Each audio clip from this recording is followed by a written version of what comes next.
कृष्णा। तो आज बहुत सुंदर अवसर बलराम पूर्णिमा, श्री श्री बलराम पूर्णिमा महामहोत्सव की जय। तो बलराम पूर्णिमा महामहोत्सव के साथ साथ हमारे बलराम जी के जन्म के साथ साथ रक्षाबंधन भी है। तो सर्वप्रथम हम बलराम जी से प्रार्थना करते हैं, क्योंकि बलराम जी जो है भगवान कौन है? एते चांस कला पुंसाम कृष्णास्तु भगवान स्वयं। एते चांस कला पुंसाम कृष्णास्तु भगवान स्वयं। तो एते चांस कला पुंसाम कृष्ण, जो भगवान कृष्ण है वही एक असली जो मूल है।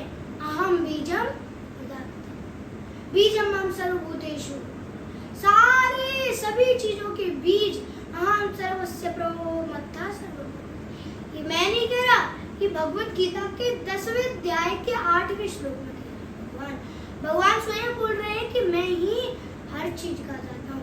भागवत में भी कह रहे हैं, पहले श्लोक में क्या कह रहे हैं?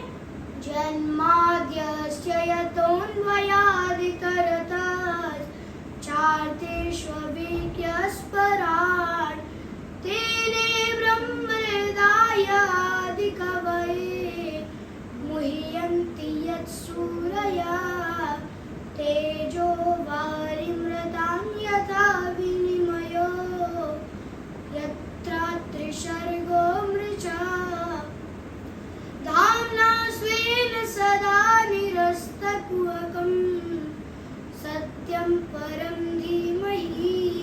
भगवान श्रीमद् भागवतम के प्रथम श्लोक में भी बोल रहे हैं जन्माद्यस्य यत, और जो वेदांत सूत्र है, वेदांत सूत्र में भी ये स्पष्ट किया है जन्माद्यस्य यत, मतलब जन्म, उत्पत्ति, पालन तथा संहार, ये जो तीनों काम है, ये तीनों कर्म भगवान के अंडर में।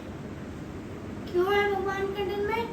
क्योंकि ब्रह्मा विष्णु महेश ये भगवान के जो है अंश हैं। अंश भगवान भगवत गीता में 15वें अध्याय के 7वें श्लोक में ये भी स्पष्ट करते हैं, मम्मी वांशो जीव लोके जीव भूता सनातन, सभी मेरे अंश हैं और ईश्वर अंश जीव अविनाशी चेतन अमल सहज सुखरासी। जो भगवान का अंश है वो कभी मारा नहीं जा सकता। भगवान का अंश क्या है? आत्मा है, और बिना आत्मा के कोई शरीर है नहीं, क्योंकि अगर बिना आत्मा के शरीर अगर यदि होगा तो वह अप्राणस्य देहस्य मंडनम लोकरण्यम। जिस प्रकार किसी शरीर में प्राण ना हो तो कितना भी उस शरीर को सजा लो तो वह सुंदर नहीं दिखता है। उसी प्रकार कोई आकर्षक नहीं होता है। उसी प्रकार यदि कोई भक्त है उसमें भक्ति नहीं है तो उससे कोई भी अट्रैक्ट, कोई भी आकर्षक नहीं होता। और आकर्षक हम किससे होते हैं? बलराम जी से। बलराम जी से क्यों? क्योंकि बलराम जी जो है भक्ति के एक ऐसे स्रोत है जो हमें भगवान तक पहुंचा सकते हैं। क्यों पहुंचा सकते हैं? क्योंकि उनकी बहुत सारी विशेषता है। उनका प्रणाम मंत्र यदि हम जपेंगे, उनको प्रणाम यदि हम करेंगे तो क्या होगा? वो हम भक्ति देंगे। और जब ददामि बुद्धि योगम तम येन माम उपयान्ति ते, तब हम अपने हमारे लक्ष्य को प्राप्त करेंगे। उनका प्रणाम मंत्र क्या है? नमस्ते हलग्राम, नमस्ते मूषलायुध, नमस्ते रेवतीकांत, नमस्ते भक्तवत्सला, नमस्ते हलग्राम। ऐसे बलराम जी को मैं प्रणाम करता हूँ जो हमेशा अपने साथ हल लेकर चलते हैं। हम लोग क्या है? हमें इससे बड़ा बनना है, इतना पैसा कमाना है, ये करना है, वो करना है। नहीं, बलराम जी को देखिए। बलराम जी एक गांव के किसान के बालक की तरह रह रहे। हल कौन चलाता है? किसान चलाता है। ये नहीं दिखा रहे परम पिता भगवान श्री कृष्ण के भाई हैं, दाऊ जी के भैया कृष्ण कन्हैया, उनके जो भ्राता हैं। किंतु ये नहीं है कि इतना सोने का ये पहन लिया, ये कर दिया, हीरे मोती जड़े, नहीं। ऐसे भगवान को नमस्कार करते हैं जिनके हस्त में हलग्रामा, जो हल होता है वो है हलग्रामा। नमस्ते मूषलायुधा, जो कभी कभी मूसल भी रखते हैं, मूसलायुधा। नमस्ते रेवती कांता, ऐसे बलराम जी को मैं नमस्कार करता हूँ जो रेवती कांता, रेवती अर्थात रेवती माता, उनकी माता। तो रेवती माता को ही रोहिणी माता कहते हैं। नमस्ते रेवती कांता, नमस्ते भक्तवत्सल। और ऐसे व्यक्तियों पे, मनुष्यों पर कृपा बरसाने वाले, ऐसे भक्तों पर कृपा बरसाने वाले ऐसे भक्तवत्सल भगवान को मैं प्रणाम करता हूँ, जिससे वो हमें ऐसी भक्ति दे, ऐसी भक्ति दे, ऐसी भक्ति दे कि भवे भवे यथा भक्ति पादयोत्सव जायते। भगवत गीता में भी स्पष्ट किया है, श्रीमद् भागवत में भी स्पष्ट किया है। श्रीमद् भागवत के 12वें स्कंद के 13वें अध्याय के 22वें श्लोक, भवे भवे यथा भक्ति पादयोत्सव जायते तथा कुरुष्व देवेशे नास्त्वस्तुन्नो।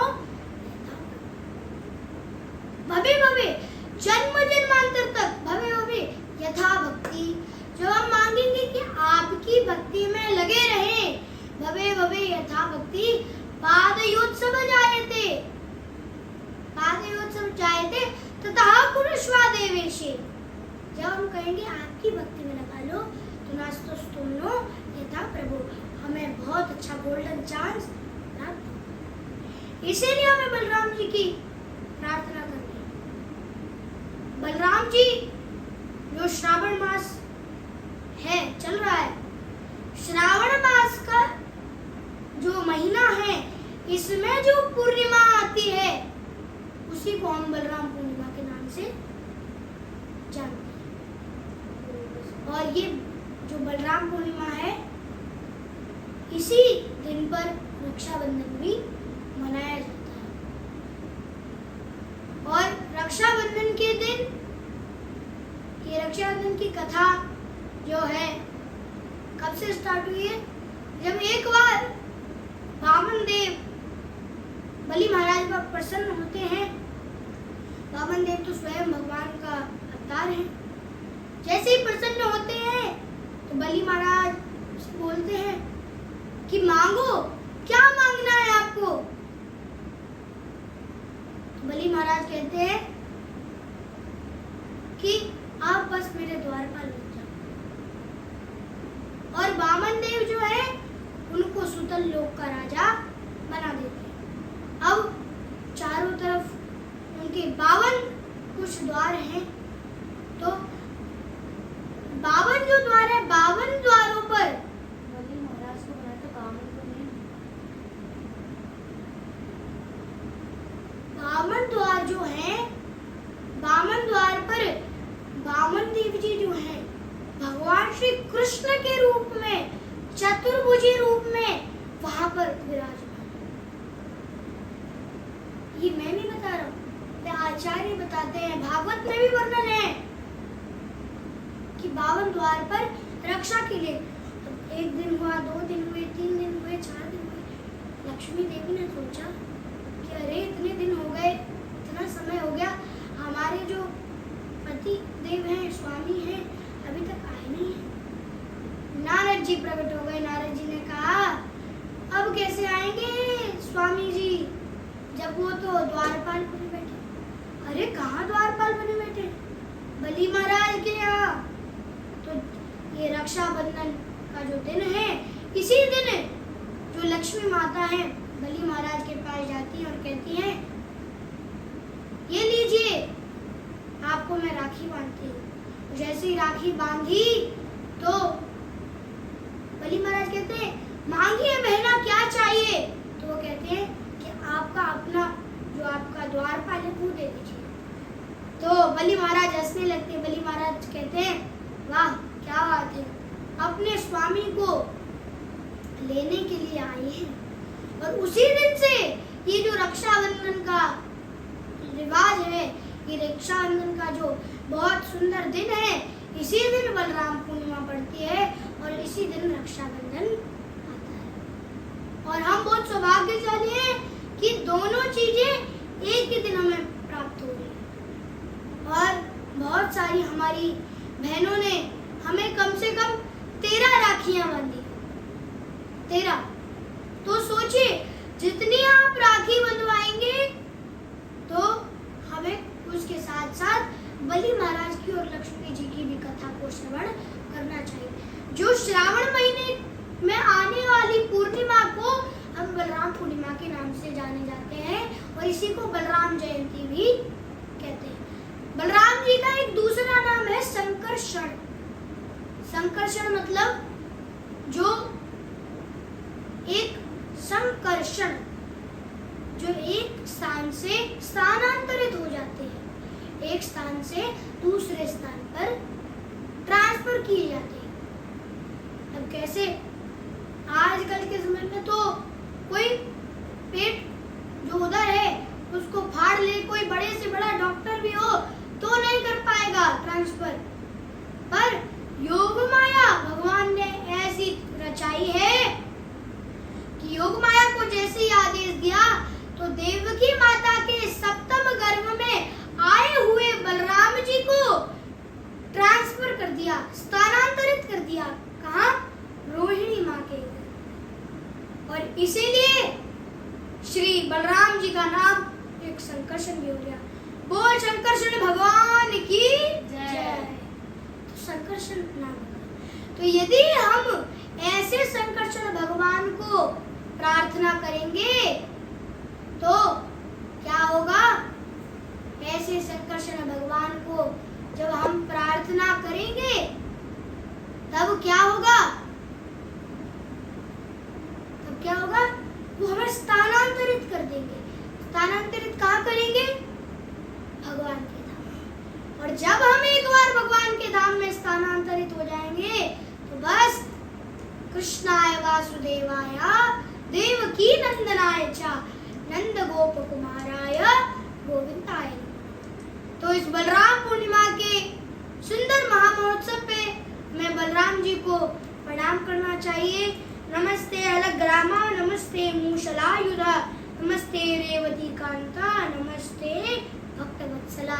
ऐसे भक्तवत्सल भगवान श्री बलराम जी को मेरा कोटि कोटि साष्टांग दंडवत प्रणाम। और हमें रक्षाबंधन भी मनाना चाहिए। तो जब भी आप राखी बंधवाएं तो ये रक्षा का बंधन है, मतलब जिसने भी हमें राखी बांधी है इन्हीं को नहीं बल्कि जो भी हमारी बहनें हैं, जो भी हैं, लड़कियां हैं, कन्याएं हैं, उनको भी हमारी रक्षा करनी है, हमें उनकी रक्षा करनी है। इसीलिए रक्षाबंधन मनाया जाता है। इसीलिए इस बलराम पूर्णिमा महामहोत्सव की जय, श्री रक्षाबंधन की जय।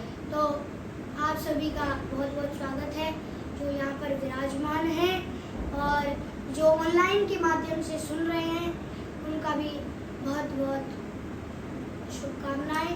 और आप सभी के लिए आप बहुत सुंदर से बलराम पूर्णिमा को मनाइए और बलराम जी से प्रार्थना कीजिए कि जिससे हमें भगवान की भक्ति प्राप्त हो और हम भगवान के धाम जा पाए। इसीलिए हमें बलराम जी को प्रणाम। हरे कृष्णा कृष्णा कृष्णा कृष्णा हरे हरे, हरे राम